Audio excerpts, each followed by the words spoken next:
I got out of bed after a big night out at my 60th birthday, 3 o'clock in the morning, and I could drink for a week straight, no matter. Then I got out of bed one day and I looked at myself and I went, what am I doing? I run a business. I want to travel the world. I can't do this every day. And I just said, no more. Went to my cupboard, went to my fridge, and I emptied 2 cartons of beer, emptied rum bottles. Everything I drank, I emptied. Smashed all the bottles, put all the dump, cleaned it all up, got my gym set up, started running, started training, threw all my rubbish diet, got into good healthy foods, because the mind is the power. If you want to do what you want to do, you can do it. Forget about everybody else behind you and beside you. Nobody is like you. You are very special. I'm very special, but I'm special for me. So around me now is a full protected boundary. No one comes in, and I don't go out. And I protect, and I teach, and I educate about the personal journey. Do you really need it? Or do you have friends who aren't your friends? Because if your friends have got you drinking alcohol to make them laugh, you're the clown, not them. They're the clowns when you step away. And it's when I stepped away from all those people, I was just a little clown, a monkey getting drunk, dancing and fighting and showing what I could do. But by giving all that away, I haven't had one bit of trouble with myself for the last, what's it been, 30 years? Yeah, 30 years, probably not 30, last 25 years since I sort of got into gear. And I really slowed it right up. And the last 10 years, no alcohol. And been around the world. I was lucky. I've been with the Australian government to Malta. I've been with them to India, Bollywood Film Fest. I've been to Brunei, Singapore. I've been to China, Switzerland, Germany. So I've flown around the world now and done things that I would have never dreamed of if I'd have stayed in that state of mind of nobody loves me, no one cares for me, but I care for myself. So I made that point that I'm the one that needs to stand. I stood for me. My wife helped me. My daughter helps me. And now I'm the man I wish I was 40 years ago, 50 years ago when I was young, to get away from that Western town, move it to a place where harmony was, and continue to do things. I was offered to go to an architect school, but I didn't know what to do because the fear of leaving the bush, leaving family, and going to a big city didn't know what to do. So I ran away because I didn't know what to do. So the bush became my life. But all that now is the story behind of what can happen to you if you allow things to take over your spirit the way that others see it and do it the way that you see it. Because you are the most important person in your business, in your life is you. Nobody can change that or take that from you. You are number one. You get people's support. And as Jock Tara said to me, on your hand, one hand to your body, you can count how many people on that hand that you can call on every day. I probably got 2 or might be 3 that I know that are fair income I can call on if I needed support. And Marty Clay is one day in my life that if I need something and I'm a bit off track, I always get Marty to give him a call, sit with him, go through his program and learn about what I have done, what I am doing, and now is the journey to accept that.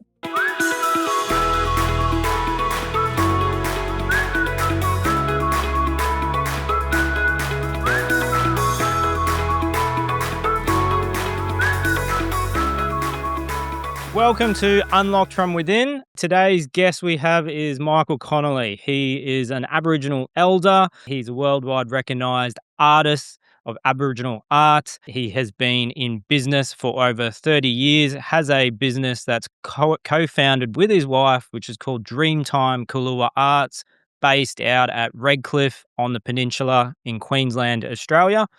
And he is an international speaker and a mentor to mine as well. Welcome, Michael, to the show.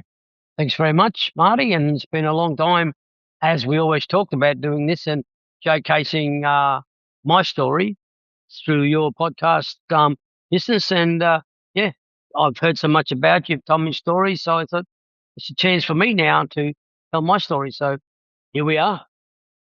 Yeah. And again, Michael, look, I'd like to congrats you on officially 30 years in business under the umbrella of Dreamtime Kullilla-Art, which was just last month.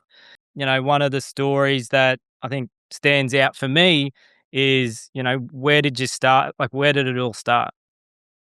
Well, I was sitting at home, and when I moved from Charleville down to Redcliffe and wanted extra money, and I was driving some trucks and that, and Joe said, "Why don't we paint some didgeridoos and paint them and sell them?" And I said, "Well, how do we do that?" So I met a gentleman called Jock Taris. He was a Scotsman in business. He said, "Yeah, I'll give you a hand." Jock had a lot of respect for our culture and took me on board and got me business cards and got me to do some art and some stories. And yeah, went down to Redcliffe at the markets with a card table, bit of tarp, 10 didgeridoos. And the gentleman saw me there and he said, "I think you better come into the city, more chance of selling something." So I went into Vicar Street Pier and get there at up past 6 in the morning and got out on the boardwalk of Kookaburra Queen was and had an orange umbrella and card table and some didgeridoos on a stand. And about 6 weeks, this old bloke said to me, "You'll be right. When you start selling, you want to keep the product up. They'll like what you do. It all depends on how you see it and how they see it and hear your stories." So went from there to South Bank, and Peter Hackworth was a wonderful lady and gave me a tent, showed me how to set up, how to get lights because we were there Friday night, all day Saturday night, all day Sunday. And yeah, I started to get a bit more confidence in myself. And Joe had come along with us and give me more direction. And then the business went from there to a 7 metre by 3 metre tent. I was to sit in one side of the tent and paint. Then the other side was all the products on shelving. And I got a van, I got a trailer, and bang, away it went. At 15 years, traveling around markets in the city. Wow. And like, so was it at the Redcliffe Markets just in that period when you first started at the markets? Yeah, that was my first Yeah. day on a Sunday morning on the grass with some didgeridoos and a card table. And people asked me to play, and I'd play one, and then yeah, I didn't know how to talk to people or discuss what I knew about my culture because from a lot of racism in the bush when I was young and that, you had to sort of pick your fights and see what you're going to do. So a lot of that was in my mind, and I got help with that and business people and through different organisations that help you. So I did that, and then they give me confidence to speak about what I know, paint what I know, and tell the stories of what I know. Wow. Wow. And so like a lot of people that are listening, whether they want to start a business or in business or just started a business, like a thing that stands out for me is like what was going through your head, you know, week 1, not selling anything, week 2, not selling anything, week 3, week 4, week 5, like to keep going and just like having that bigger vision. I think the people that have been in business, like Jock was been in business for 40 years, and Jock, he had known everything. He came from Scotland as a 10-pound pom. He got a job in the Australian Army. And when he retired out of there, he started a printing business. He started to sell blinds in houses. So he said it's about getting to know your business, getting to know your stories, and getting to know what people are interested in. So as I said, that first 6 weeks, I went, "Oh, holy hell, have I done all this?" I got, no, I started to get a bit worried about what I can do because I thought if everybody I heard about was making millions of dollars with Aboriginal art, I said, wow, just imagine having $1 million in my pocket from selling my art. What a great passion it was. So an old bloke just said to me at the markets, he was selling stuff beside me. He said, "Don't worry, I started a couple of months," he said. "Then one day you sell everything and you got to work your ass off to get it all ready again." I went, "Oh, okay." And the next weekend, people said, "I've been watching you for weeks and we decided we're going to buy a didgeridoo." Well, once someone bought it and I played one, another one bought, another one bought, and I went, "I'm going home with about $1,000. I went, "Gee, this is better than truck driving. Might have to have a look at this." And that was the process of, you know, going into South Bank, selling another couple of didgeridoos, selling some art, and then getting to know how people came to look. And there was an amazing person I met through economic development at Redcliffe Council. And went to this meeting with him, and he was Canadian. He said, "People walk into your shop or your tent to look at what you have to sell. Remember, treat them with respect, tell them the story they want to know, and you'll sell every time. And after we finished, he says, come and see me, Michael, next weekend if you don't sell anything. Well, I went down, I told everybody the stories, and I played didgeridoo, and I was a bit of a larrikin when I was young, so I knew how to perform. So I played the didgeridoo and done some storytelling and showed people everything and watched everybody, what they do. Pick up a piece of art or didgeridoo, they look at the art, see my signature, ask me my story, because I'm a Connolly man from southwest Queensland, a Murrawarri man, connections from my mother at northwest New South Wales, which gives me connections in the southeastern Aranda, Pintinjara, Central Australia. So I'm telling all the stories, the people excited. Then I started selling another didgeridoo and 4 or 5 piece art. So my average in those days was $1,000 on a Friday, 1,000 on a Saturday, and 1,000 on Sunday. And when the Australian dollar was very weak against the US, back with the US money, I was selling 2 to 1 because it was only about 49.50 cents. So then I had to learn about nations with their money and how much difference it is to Australia and what's it worth. So you get deals and all that sort of thing, which I was pretty good out in the bush because I grew up learning how to do deals and buy and sell stuff and make money. So I was already an entrepreneur when I was about 12, 14 year old, buying and selling with copper and brass and beer bottles and all that. So that comes straight out of me. I could talk, make the money, cash flow. And then, yeah, we went from there and then come to credit cards. And as everybody would have known, the old clackers, slot the credit card in, slide across and bang, get them to sign it. Anything over $100 was ring up the bank, get a number, put that on it, and take it all down the bank on the Monday, and they transfer it across to your bank account and all that stuff. And that's how technology started with me as an artist. No education, but my wife would come along and she'd do all that, show me. And when she couldn't come along because the kids were babies, she would stay home and I had to make that plan. But in the market, everybody was the same. Everybody would give you a hand and support you. So they were like a family as well. So by going to the markets, learning that, teaching me that, laughing with them, being confident, and then our market life took off and I said 14, 15 years from there. So it was a Wow. journey. Yeah. Wow.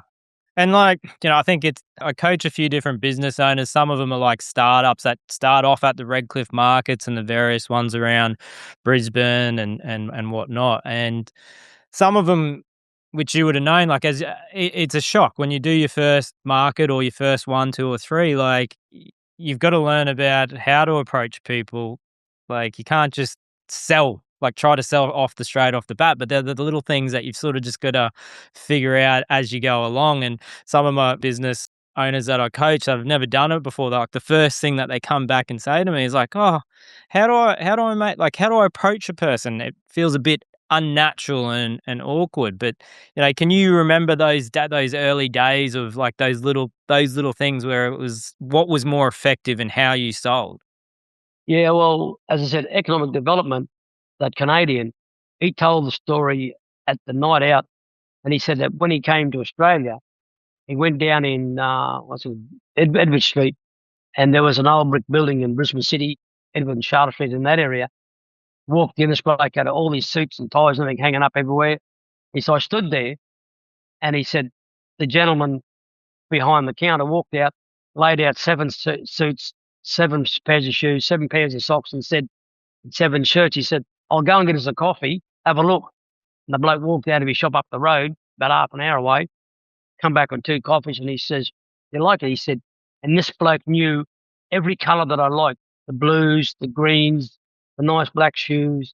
He said, I was so excited that he'd had everything there that I wanted, and I only wanted 1 suit. I bought the whole 7, all the clothing.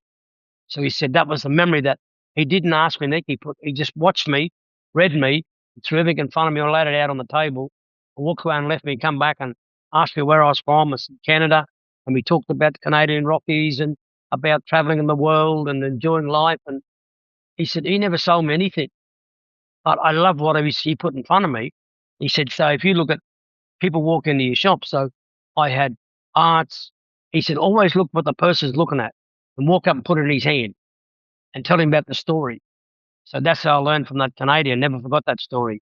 That just seeing someone standing in your shop and looking at them and not talking, walk up, "Oh, how you going, mate? What a beautiful day." I said, "Been a bit fresh. I was up early this morning at 4 o'clock. I said, "And where you from? Which country?" And you're traveling here, I'm traveling in Brisbane, and I'm going to Sydney. And so I got to know everybody like that. And then my sales started to come because people saying, look, mate, I might take all those payments and there's $1,000 right away. So my money started to flow in. Then I had to I used to write it all down those days because when I was a young fella working in the bush, every time I'd done a job, I'd write it down, how long I was there for, and how much money I made. So I had my little personal ready reckoner, what I sold, how I sold, and people just loved for the story. And when they come, I'd play a dig and get them dancing. So you'd have Chinese doing Chinese dancing and, you know, English jumping around the flat like kangaroos, and everybody just loved to come to the tent. It was a big red tent, Dreamtime Kullilla-Art all over the back of it. So people got that name, which is important. Kullilla-Art has been like a Billabong story about clothing. That is theirs. And everybody remembers surf clothes with that. Well, mine's the Aboriginal art and stories by Kullilla-Art and by me. So it made that extra happiness that people saw it as a recognised label, not just an Aboriginal man standing in a tent. So that was a great journey from that one person talking about asking the person where they're from, talk about them, because people that travel like you to know about them. And he's not going to tell you, but if you ask him, they'll talk for an hour. I had 10 people in my tent, all buying and selling, all buying off me and talking about their lives and want to know a story. Yeah, I'll tell you a story. And then we talk for hours. And I love talking, as you probably guessed. And I like a good yarn. And they all told me their stories. And I had bags, just got out the door, bags and bags. So that was one thing I learned about business in the market region of your personal journey, your culture, your stories, your country. When people come here to see Australia, an Aboriginal person, and in a tent selling didgeridoos, artworks, T-shirts, and I had everything there for them. Wow. Wow. No, look, I know personally when I'm doing in the past my pop-up booths with selling the skiing, snowboarding business products with NFPD, it's the same thing. I find my sales are more effective if I just get to know the person, say, hey, how you doing? Are you in for, are you here on a holiday? Do you live locally? When's your next ski trip? Are you planning one? When's your next snow holiday? And then if I can help them out in any way where, if I've been to that ski resort or that country that has a ski resort and give them some tips, it's a more effective way, but intentionally doing it, not just doing it to expect the sale. Yeah, exactly. Exactly. Get to know each other, reconcile your differences, see what feelings you have. And with your knowledge of your product, they can see it and they can feel it. And if they've got it in their hands, they can actually be part of it. With the didgeridoo, it's about getting a sound through the hollow pipe. It's about creation of spiritual connection and just seeing the art of the didgeridoos, the kangaroo or the emu, Australian emblems and all that and stories. So that was the best thing I learned about education with others, and they educate me, because without both of the human race educating each other, well, we don't learn much about each other, and we enjoy the moment that we're in. So that was very important to me. Powerful, powerful. And so originally, was it 1994 when you first started under the Yeah, name Didgeridoos by Michael, roughly? yeah, that was sort of a bit of a start. Joe made me up a little thing with didgeridoos by Michael on it, Mm. and had these little cards made up by when I was driving trucks for Australian paper manufacturers, and I go and pick up all these printers papers. He said, I'll do you a business card, and I've still got it in my box over there. Didgeridoos by Michael. So when people get a card off me, I go, wow, now they got my card. Now they see my little bit of sheet with Didgeridoos by Michael that my wife painted on it and drew on it. So those memories of starting like that to a 7 metre by 3 metre tent with Dreamtime Kullilla-Art all across the back of it and Didgeridoos by Michael, you know, the name was there, the story was there, and the excitement came more and more stronger. And what was the catalyst of changing the name to Dreamtime Kullilla-Art? Well, we thought that Connolly is my native title grounds, and to teach people from my area with the Connolly art, and then my deep backing from my mother of the Murrawari, North New South Wales. Well, I call myself Mundagara Kullawari, the spirit of the snake of the two nations that I'm born to. So we put that one there, and then put Kullilla-Art, which you say Murawari art, it didn't sort of fit, but Kullilla-Art, the sound with the art at the end, Kullilla-Art, and that was it. Or as our country's known by the other way, without the words on the end, is Kullilla or Connolly. So we had all different pronunciations of my tribal ground. So Connolly-Art, Kullilla-Art, and that's how it finished up. Strong, very presentable, and the words Kullillart fitted together in a good block, standing straight, tall, and connection. Awesome. Awesome. And so, yeah, I want you to take us back to, your story, your upbringing, where you were from, and, some of the challenges, you had to go through, and the roller coasters. Yeah, I was born in 1957. That gives you an idea how old I am. And raised around Charleville. We live on the edge of town on the eastern side. I had an older brother, and I finished with a younger brother 7 years later, and lived in this little old three-bedroom house and went to school up a certain road to go up into the school. And then all the old girls would hose on the side of the lawns every morning, see if the Connolly boys went past, hose across in the afternoon to make sure we went home. And that's how we went. Mum was very protective of us. Dad was away mustering, droving, shearing, truck driving or something to earn money to feed the family. So those early days of not knowing much, and Mum kept us pretty well under the cover. But when we were really little, Mum used to have this big old cane pram and cover it up with us in it to go uptown and do some shopping. Because if a mother was seen with two Aboriginal kids, your chance of getting taken away. So Mum protected us like that. So it was all under protection all the time. Mum would have us, people looking out for us. She'd look out for us. She'd tell us every day where we could go and we couldn't go to make sure that nothing happened to us. So that was early in life. And we didn't know much about it because that was what you had to do. So as we grew up and got older and got into work, then there was a bit of abuse. And then I grew up with a bit of domestic violence as well. So I had to learn to look after myself. Then I got a lot of trouble over that. It got to a point in my life where alcohol took over. And I wished I'd never seen it. I wish I'd went away and got help and made my life better. But that was just another part of my journey. And then I worked in the post office for about 8 years, Belgian boy, postman, mail sorter, then left there, North Queensland at Mackay, went back out Western Queensland, went in the shearing sheds, went mustering, got a job on the railways and stayed there for about 8, 9 years. Then got my first marriage. 12 months later, I'm single again. She cleaned me out, took everything off me. Then I met my wife now. We've been together 40 years. So It's been a journey for her and I, and raised 2 children. Son's married, got 2 sons. Daughter got married, looking for having children. She helps now with the business. She's 32 and she understands all this technology stuff. So they support me with that. I do all my cultural stuff. My wife keeps me in check and away we go. So it's been a journey from learning about myself, going through abuse, getting out of that, and coming to where I am today with no alcohol for over 10 years and keep myself fit and strong.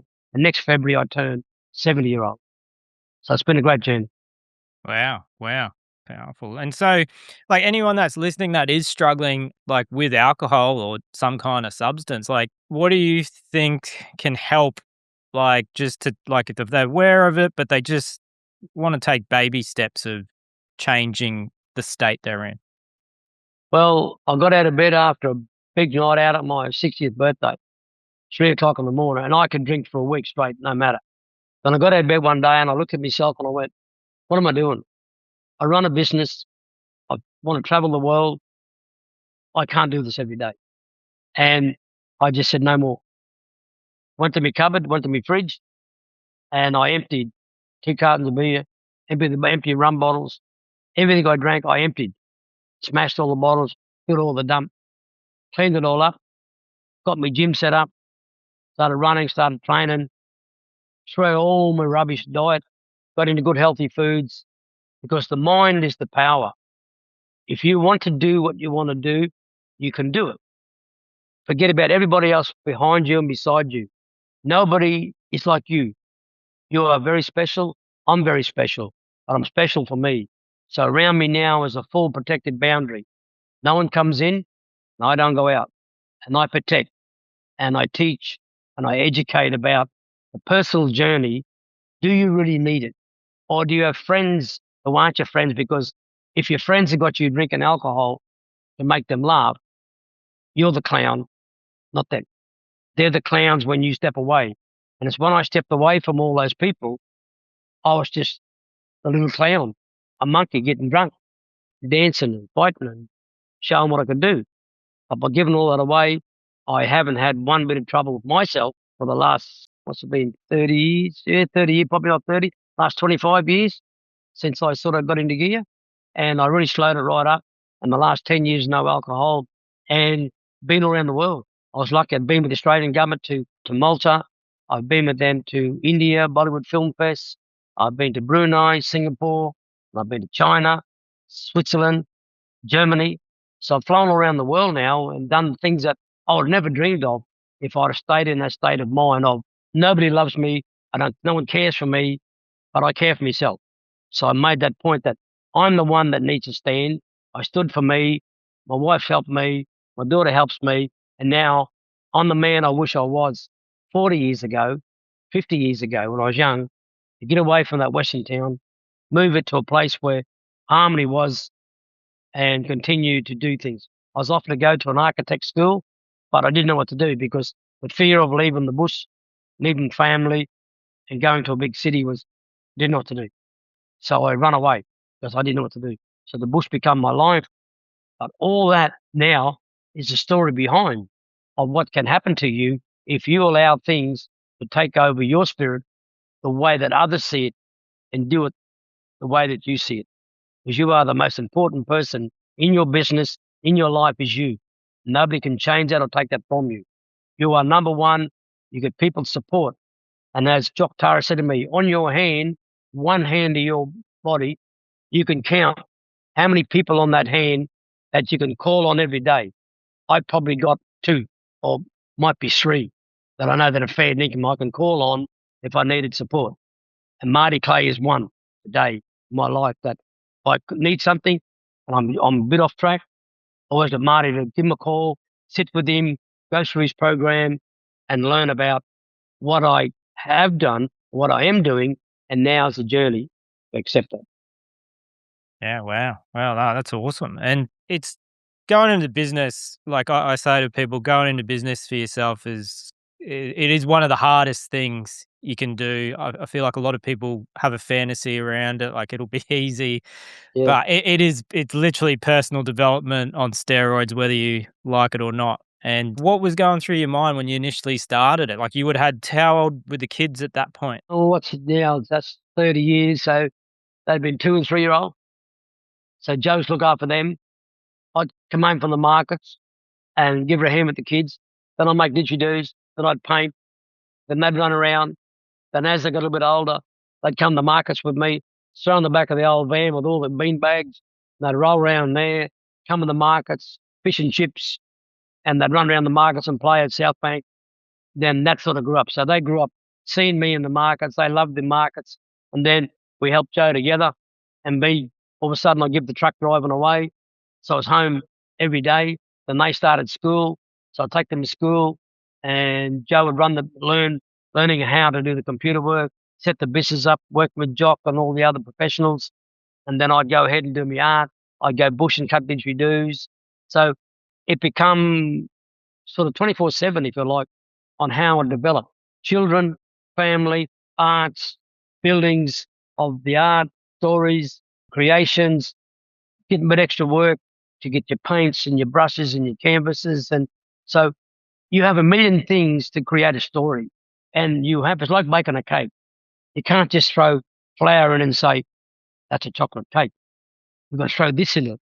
Then you throw all the seeds into it. Then you throw all the beautiful plants into it. You get this beautiful made plant cake that's full of vitamins and minerals, and you love it. Well, my business is like that. You start off with thought. A thought becomes the story.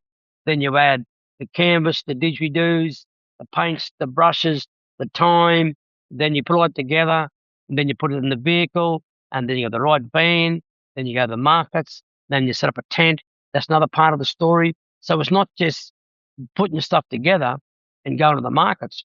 to make money or tell your story, because you have a cake that you're building. Mine become a 10 layer cake of markets, what I needed out of those to make the next layer, what I need out of that to make the next layer and the next layer, until I've had 16 years in the shop in the area of 349 McDonald Road.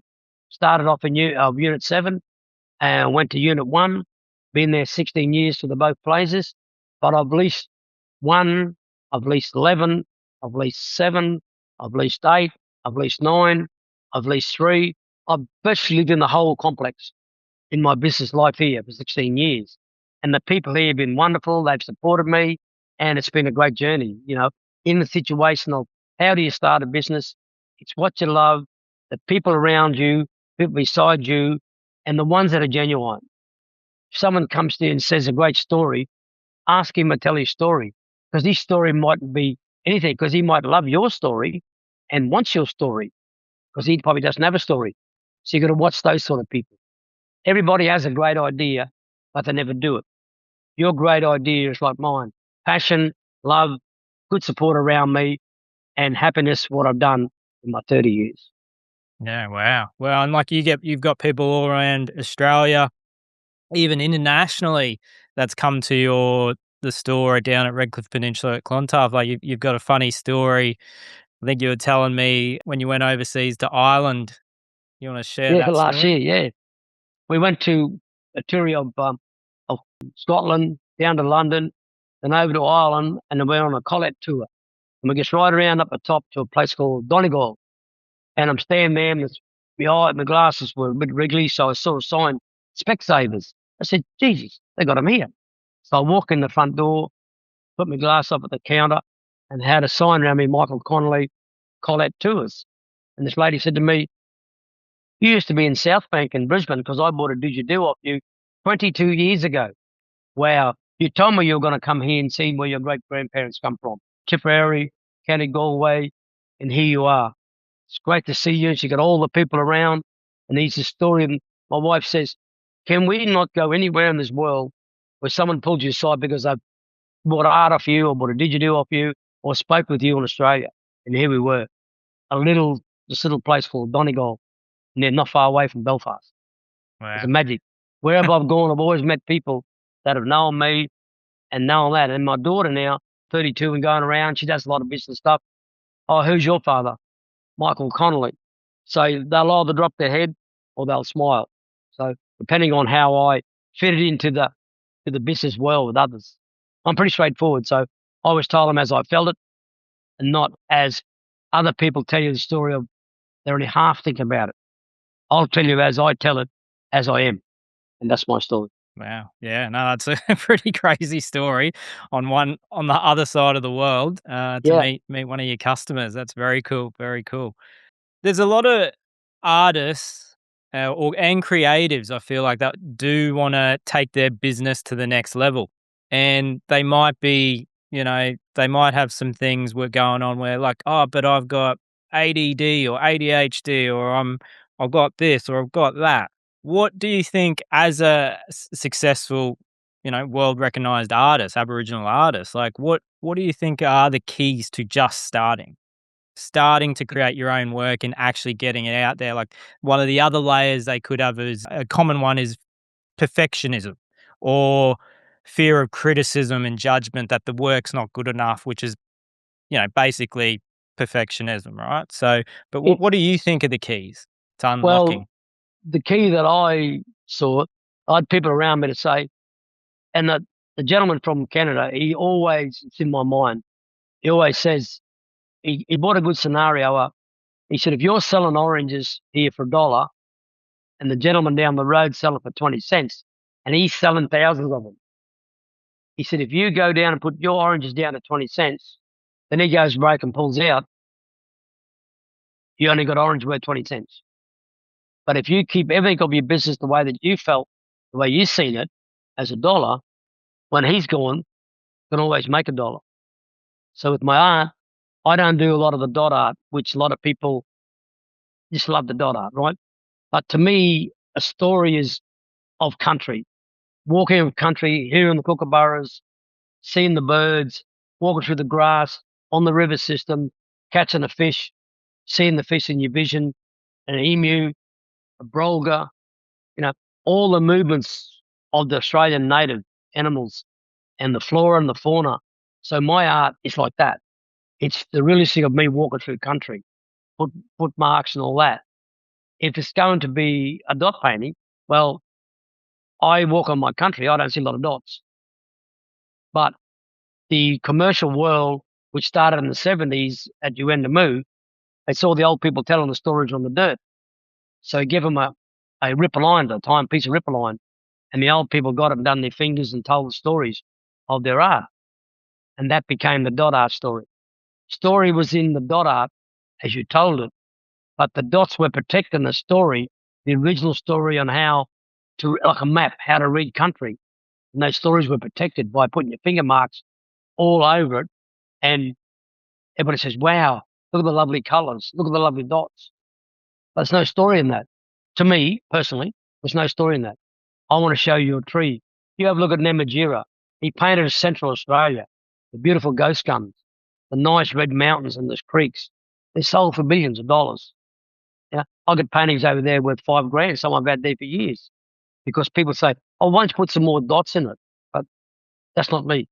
And that a Canadian bloke always said, "You keep going the way you are, because dot works everywhere." I'm hoping someone walks in my gallery tomorrow and sees my back wall, no dots, and says, "I'll buy everything in the back wall, $30,000-$40,000 for the painting." Then I know the story of the Canadian was right.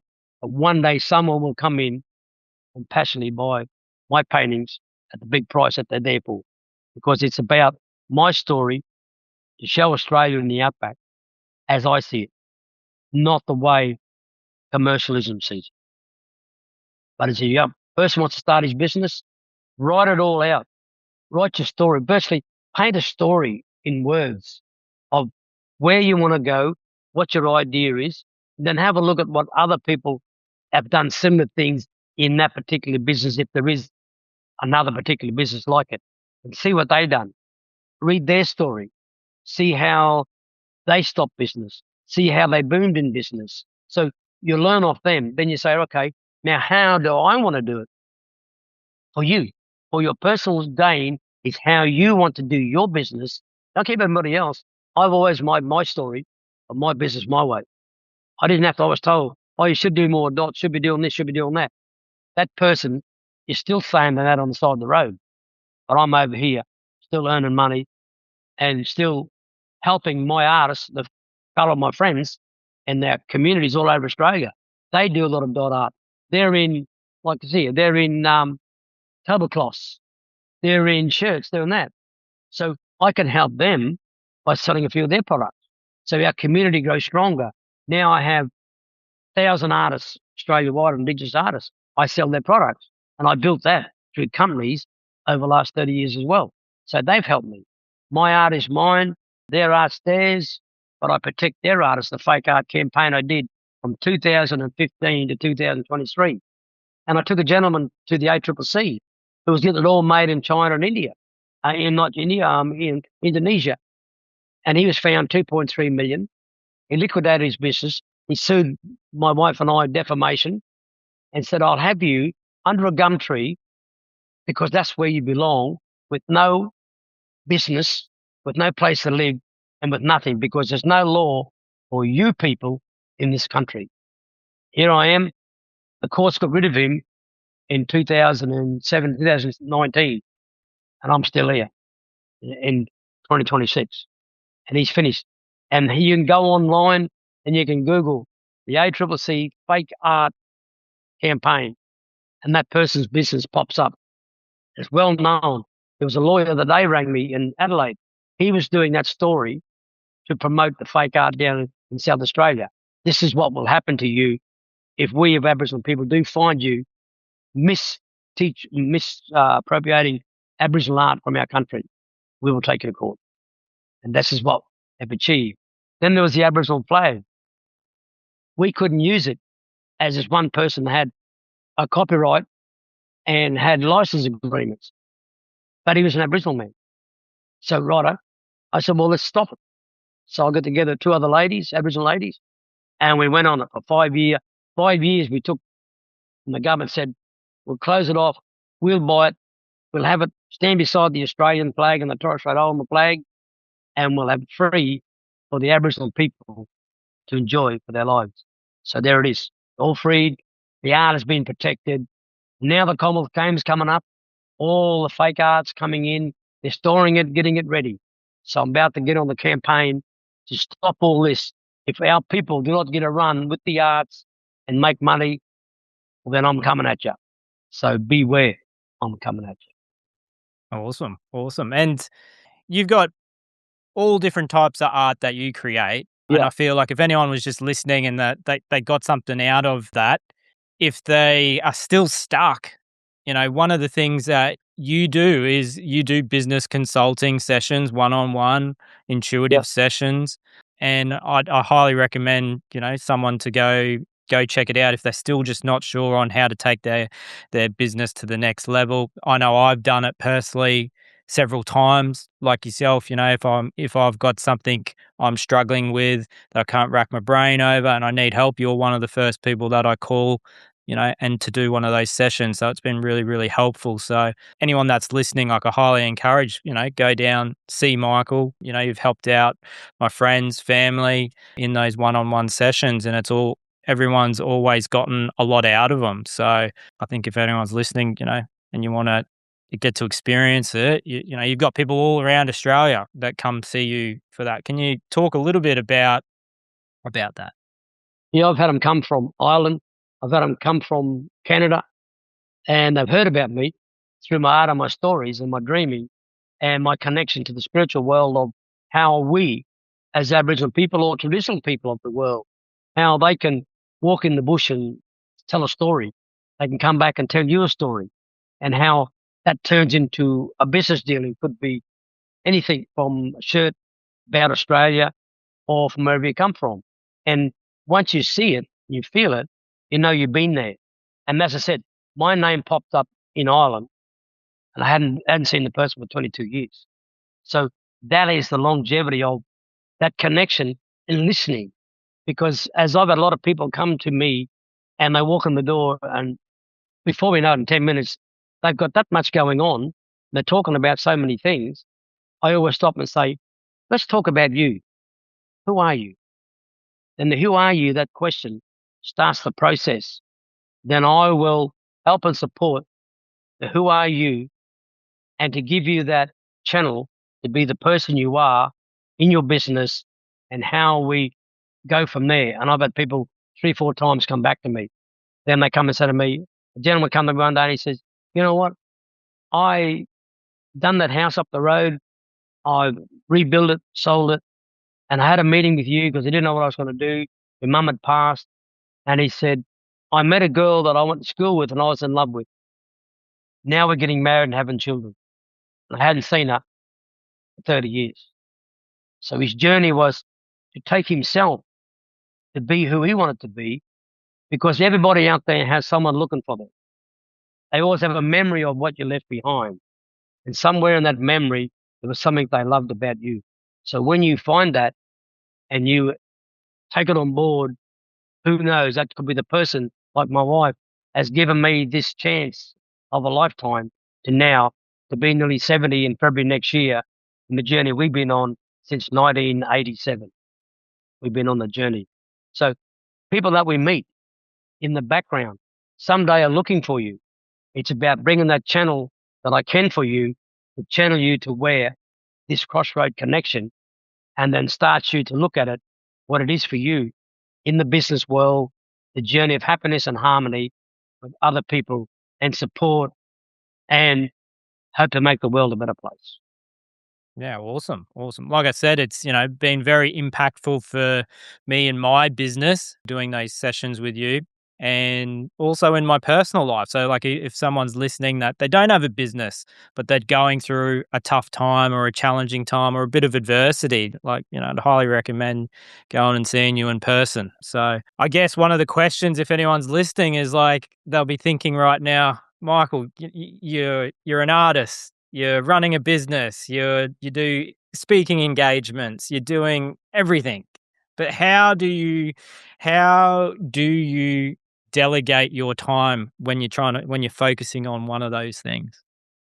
Well, it's the ones that come through the door. I can be like, book with Marty to do a lot of things with him. Then somebody will ring up and say, can I get a chance? All right. I check my calendar and my wife checks the calendar. She'll knows where I am every inch of the day, every hour of the day. And then we book that person in. And if someone says, I need something this afternoon, I'm in a corner. Then I said, righto, 5:30, come to me shop, we'll sit down and we'll go through it and we'll hope to give you a better night's sleep. And then come back tomorrow when we get you settled down, have a good night's sleep, and then we'll start the full journey the next day. So I make time around different things. At the moment, I'm painting the didgeridoo and I'm painting message stones. So I do that, then I'm with Marty. Then I'm with your people out there in the airways. I'm with you as well. So we all fit in to help another human in the way possible to make a better world. So if I can do that by listening to someone's story and helping through the stories, either painting, either speaking, either connection, either spiritually, but I fit in. The world allows me, the universe gives me that walking line to actually choose to where I have to be at the time of support and need for another person. Wow, wow. And look, like from me looking from the outside in on you and your business, you know, to business owners that are listening, like I can see it must have happened over time, but you've delegated and you've focused your time on the areas in the business that you're the most passionate about. Yeah. But you've had I'm to be really focused in on that to do like to say, okay, this is the area I'm going to go in, where my strengths are. and that's it. I'm very OCD as well. I like to have things in their place. And when I do it so I fine cut the edges and everything. So wherever I am, my mind's always there. If something else drops up, I stop that, get the information from there. Then my wife develops it into a meeting place, a time. And then if someone comes in late in the afternoon and they're in trouble with their mind, I stop everything and concentrate on that because that's very important. If I can help that person to settle in the afternoon and know they're safe till tomorrow, well, then that only takes 20 minutes to half an hour. So if you judge everything by the hour, you'll get nowhere. You just judge it by what you can. You've got 24 hours in a day, 7 days in a week, and 365 days in a year. All that comes down to a minute of your time to start the process of making it a better place for all of us. Awesome. Awesome stuff. And like over the years, like what is the thing that you're most proud of with the being 30 years in business? Well, 33, but officially 30 under this name. But what's the things I that think stand out for you? it stands out in ways of people that have connection to you, respect of what I've achieved and how I've achieved it. I've got a lot of nations in Australia where I can walk in there in the territory and they all know who I am. People say, we use your shop because you fought for the fake art. You fought for the flag. You're always speaking about the rights and wrongs of people, of our people, how we've achieved, what our stolen generation is still today, and what is developed on how I have fulfilled my life in the last 33, 35, 40 years of being public conjured person to talk and help people through. My shop sometimes gets full of people that they're Aboriginal, but they don't know who they are. So we sit and talk about family, and I connect names. And I know every name of every Aboriginal, every connection in Australia. And there's 800,000 of us. And there's 270 language groups, and there's 240 nations. So I know all that. And I can just make one word, one call, because within those nations, I have people in there. I can have a lady, which I did one time, who was Wiradjuri. I then contacted into Dubbo with the girls I know there. This girl went down there, found all the relations she didn't know she had, but they knew of her. It's like a broken family line, they come back together. I've had people everywhere. I've had a girl from the Torres Strait who come to me, walk past me at the market at Musgrave Park at the Aboriginal Day. And a spirit talked to me. I could see it. I was talking to her. She came over and asked, found out that she was removed. Her mother and father were given away when she was 3. She finished up in Victoria, finished up in Western Australia, finished up in Armidale, finished up on the Gold Coast, and came to me. I found a mother, I found a family, all the connections right through to Cairns, Torres Strait, and she moved on with the happiest life that she ever had. It's only because of that separation when she was 3-year-old, and she thought that she was just some orphan child that had nothing. Finished up, she had 1,000 siblings and relations. Now she joins a happy of her life ever since. So it's just that matter of that speaking and listening to everything around you that fits in your business, which some people come looking for. And who knows who you're going to meet that walks through that door to speak about your business. Always listen to yourself on how it feels. Always listen to your triggers in your life. If someone speaks to you and it makes you upset, well, that piece of that word or that phrase, you have to pull that out and find out why that trigger made you like you are. And I've done that thousands of times. Why does that trigger me? Then I find out it's part of my history of abuse or part of the separation or part of the rejection. And that's how it all comes to play. But it's all worth it in the long run. Everything you do in your business is worth it if you love it and you help someone with your business and their life as well. Yeah. And one of the stories I think you've told me a while ago, like you must have a fair bit of types of people that come to the shop. They're just looking to buy something, and you get to know them and you're talking to them. But like, I think one of them, I can't remember, it stood out to me when you were sharing it, was she didn't even know she had Aboriginal in her. No. And in her life, like just something was amiss, this disconnection. And then you started, can you remember that particular story? Yeah, there's been quite a few actually. Yeah. That people come in, stand there and look at me, and I look at them and I say, "Oh, what's your Aboriginal mob?" She says, "Oh, I don't know. I don't know anything." So I get a name off her. Then I say, "You're Aboriginal. Well, I can tell you where you come from." I read the spirit in her. And when she found out and she went and mentioned to one of her sisters something, they said, "Oh, yeah, we knew about it, but we didn't want to claim it because it's trouble." But this one girl said that she knew she had something, but didn't know what it was. Walked in my shop. We had a talk. We sat down. We had a cup. I had a yarn. I traced her family back for her. She told her family. She finished up in Mount Isa. You know, that's where her family came from, Kalkadoon mob, and moved away, separated from family. And then the older one said, "No, don't claim it because it's only trouble for your family." It's just like having the Bernardos in England. Pick the child up from birth, ship it to New Zealand, Australia, Canada, never seen their family ever again. It's taken the birthright of a child and saying, "No, you're not them. You're one of us over here." And their spirit says, "Well, why do I feel like I'm here, not over there?" So all parts of the human race are like that. But when you find something that attracts you, find out about it, find the people that attracted that to you, to them, and then start the journey as I did with that young lady. And she was just over the moon and got excited and away she went. Yeah. So just that little story of taking a little bit of time. The customer is not only a buyer, it's also a journey, because their journey to you is a journey for you to them to help them through that little bit of a place. And they'll always come back. You might sell 1 orange today, but they might bring back 3 or 4, and you sell 4 oranges. So that 1 orange for 2 bob, or 20 cents today, for 2 shillings, 20 cents, can make you 10 shillings later on. And that's what I made it into. Helping someone, sharing your story, telling the story. Because as I believe, one person tells 10, and 10 tells a million. And you put $1, and as an old bloke in the bush said, "I'm a millionaire. I've got 1,000,000 friends. I can get $1 off each of." That's how he made his money, by buying and selling. Then you get the other person who's miserable. He has racist remarks towards you. He has everything about you. He doesn't know you. Well, that person will always be miserable. He'll always nothing, and he'll always say bad things to people because he thinks he doesn't look at himself and say that he's bad.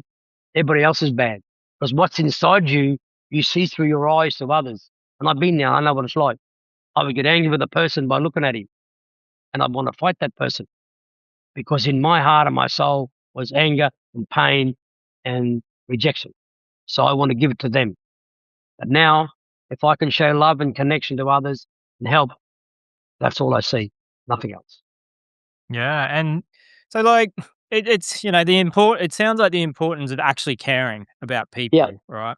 And so and it's not transactional, where a lot of people miss that they're just trying to make the sale and they don't want to hear from that person again, right? yeah, exactly. Transactional. But like to anyone that's listening that, in your travels, have you come across people that have, you know, had a stereotypical view of, I don't know, we'll just say Aboriginals, right?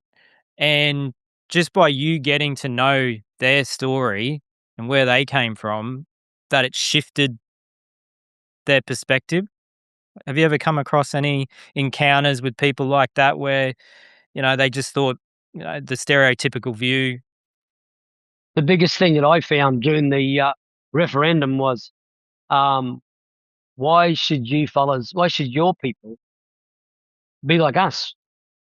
Or you say, well, you are on our land. You're brought here by colonialism. You're brought here by British.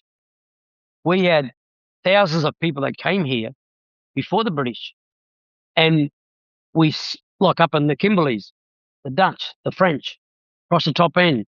They even come right down to here. The Dufkin was here in Redcliffe, and I got a message stick off them when they first visited back many years ago to come back to see the people that they met here on the grounds when they sailed in.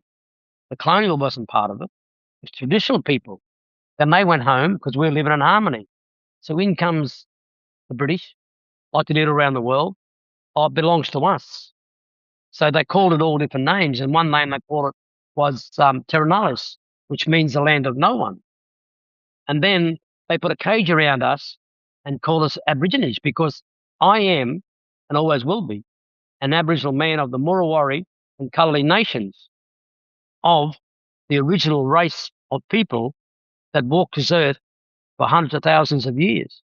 So they come and put us all in a cage, fences off and says, no, you're Aboriginal people.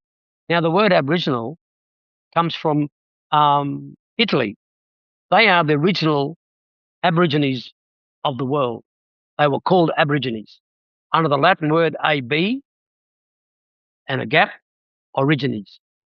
So they put them together and called them the Aborigines. So they said, oh, their collective group under one name. Let's bring it to Australia and put it around Australians of our people, the First Nations peoples, or not the First Nations people, the origin of our people here.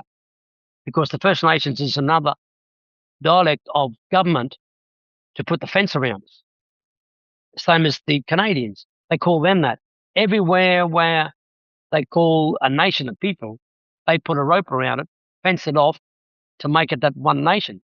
And then here we are, original people of the Great Southern Land. So the Great Southern Land is what the word Australia means. So we are the original people of the Great Southern Land. We call Australia home. This is what it's all about.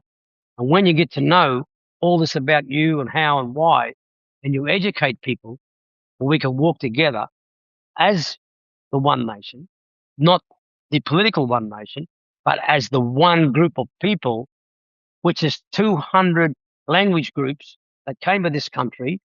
And this, 32% of the world's population of people, they came here, this country, for freedom. And now they want to cause problems. Well, you don't have to cause problems. You've only got to sit with us, walk in the country with us, and we tell you the story. But as you see what's happening in the world, the fights, the arguments, this way, oh, this is who you owe me, you do this, your grandfather done this, your grandfather done that. Let's put all that aside. Let's walk down that river. Let's go fishing, cook a feed, sleep on the ground, and tomorrow is another day. See the sunrise and the sunset, nothing in between but food and happiness.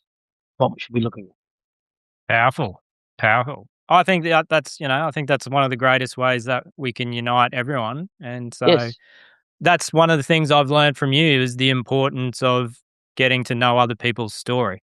Yeah. You know, I think that's probably the that's probably the number one thing that stood out for me.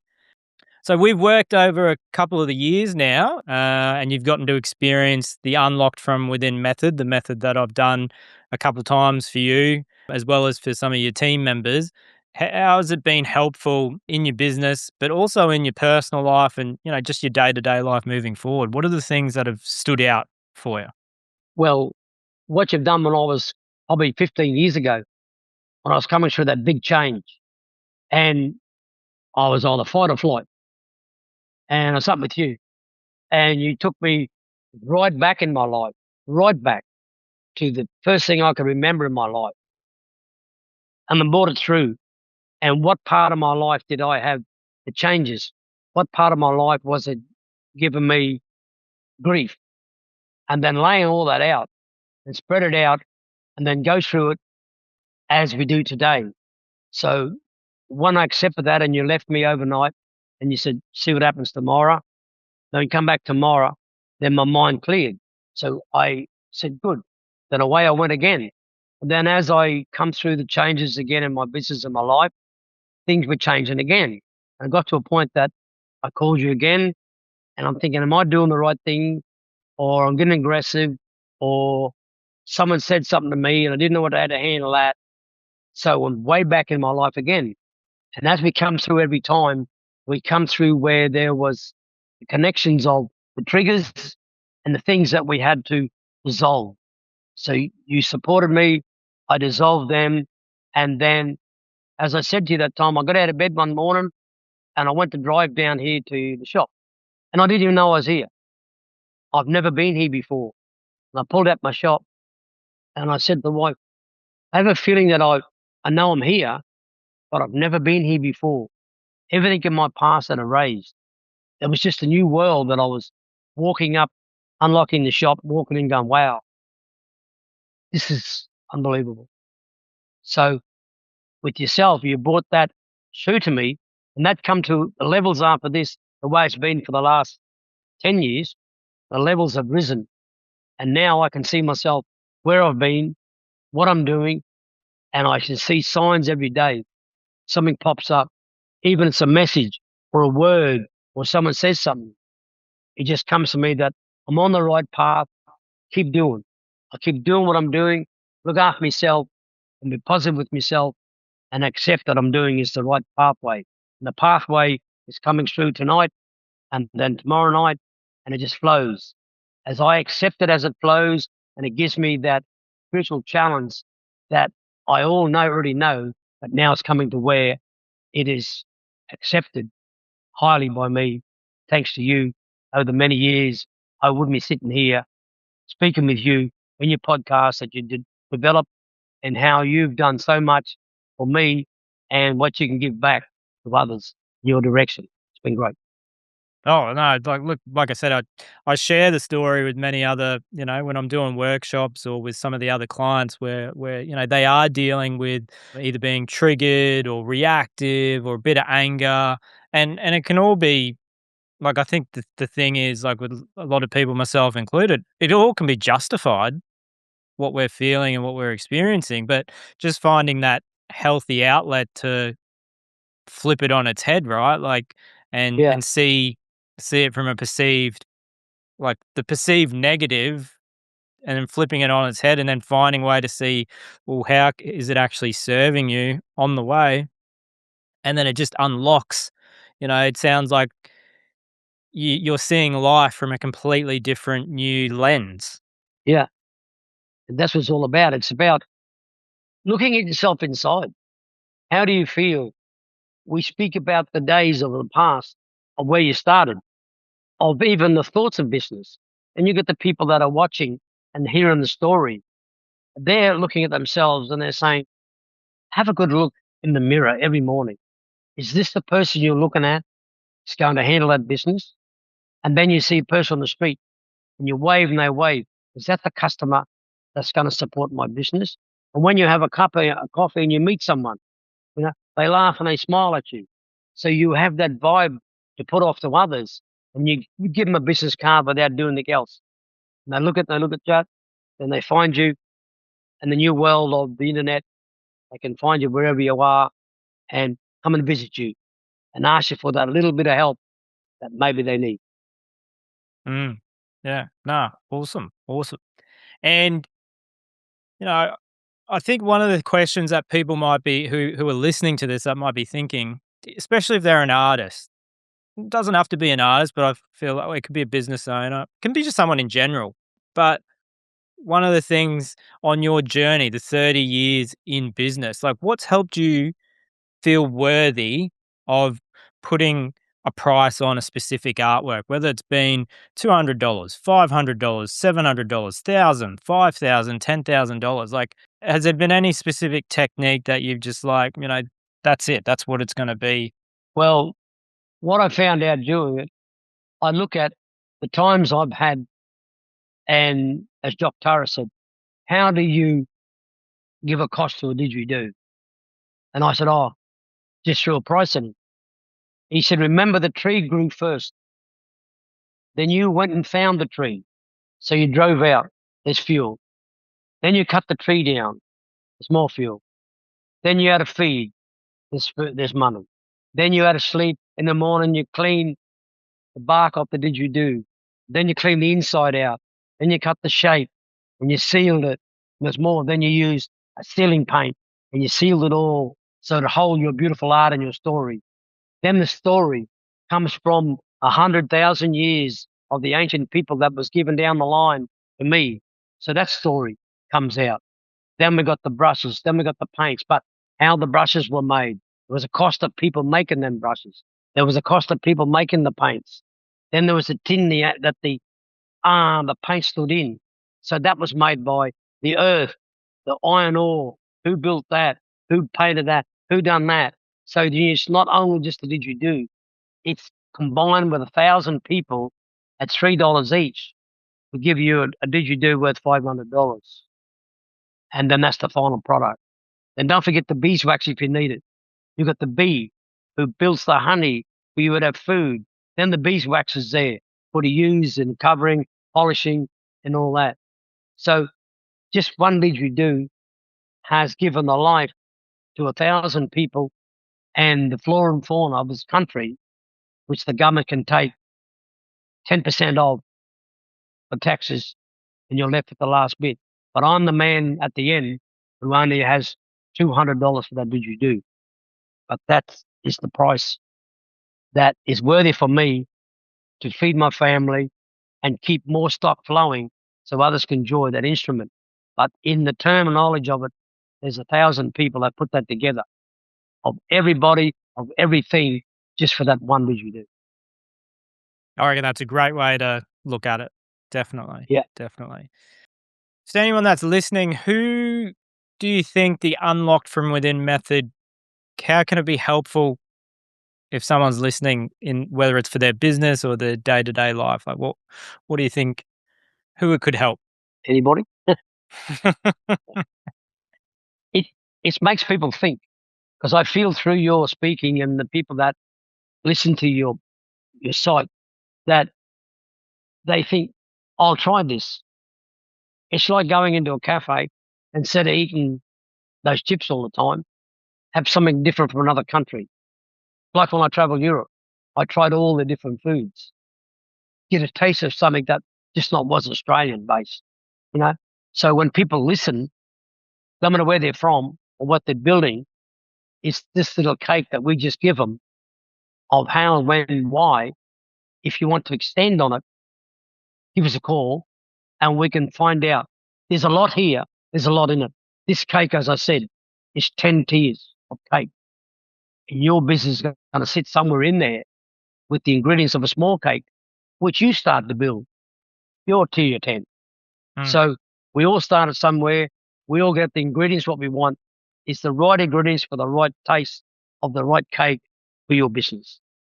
And they're out there, they're listening. So write notes, take little pieces, and then give us a call and we'll see what we can do for you. Yeah. Awesome. Awesome. Now, you get international sales from other countries, various countries and whatnot. I think the last thing we should share is, like, if anyone's listening, is you do custom artwork for families. Yeah. Can you share a Well, little bit about that? one good story is when I have my spiritual programs and people that come to this country. And last year, before Christmas, had a couple that came from New Zealand come to my gallery, looked around, picked the 4 or 5 paintings out, and I said to them, I said, "Would you like me to design a painting that gives you the journey from New Zealand to Australia and the land of Australia you're now living in?" So I did. We talked for about 10 hours. We done talks, I done drawings. I said, "Now you write your story, bring it back to me, and I'll paint a story for your story, what we talked about." So she did, and the husband did. And they had 3 sons. 2 was his and 1 was together between them. So I did this painting, and it had kiwi on the bottom of the right-hand side of the painting facing it, and the journey of the water through. And then she saw this painting I had with the line work all over. She said, "What are they?" I said, "They're the connections, country." She said, "Well, I want all that on it." Then the husband said, "I want the green hills of New Zealand," because they both used to be in the Navy. And when they come back, the first thing they saw was these great blue, great green fields of New Zealand when they sailed in. So I had the red and yellow of Australia with the green of New Zealand in stripes. But it wasn't just stripes. It was like big S's everywhere. And I joined them all up one day. It took me about 2 hours to finish them. I put them all on wet and they stuck together. Then I put the dances on it, which were the traditional law. I put the feet mark in the waterways and I drew their sons and them, mum and dad, the 3 sons as traditional dancers. And the story came of when they left New Zealand, kiwi bird was in it, the kangaroo was up here in it, and the connection to country was the line work. So when they came back in the new year, January, they rung me, said, "We're coming to have a look." So I put the painting on the easel, covered it all up.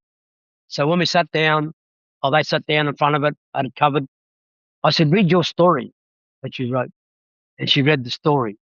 So when I pulled the cover off it, they both burst into tears. And I thought, oh shit, I've done something wrong here. They're not really happy. So I sang out to my wife, "Quick, get up here. I need help." And my wife said to them, "How do you feel?" They said, "We cannot believe that Michael sat with us for 6 hours and spent 6 weeks, put this together of a story of us in this new land." Now it hangs up in their main entrance of their house in Scarborough to showcase their journey, their stories, and the way I painted that story of their journey, spiritual connection. Wow. That was beautiful. Yeah, powerful. Would have looked amazing. And can you share like the little story with how you had the encounter with the Bee Gees? Yes, that was interesting. Was it 10 years ago? Actually, this next month, 10 years ago, this month. And they were having the BG Way built. And Redcliffe City Council said, I knew the mayor at the time very well. He said, "Come and play Didge for us to recognise it." So I went down, I met Barry, shook hands with him, and he told me his story as a young man that came from England to live here in Redcliffe. And they used to go into the cafes and pinch chocolates and go and swim off the jetty, and all the stories as a kid was doing growing up in the 60s. So got to know him, and I said, "Oh, I'm here to play didgeridoo for you in the opening of your brothers and your family's walkway. He said, 'Well, come and stand with me.'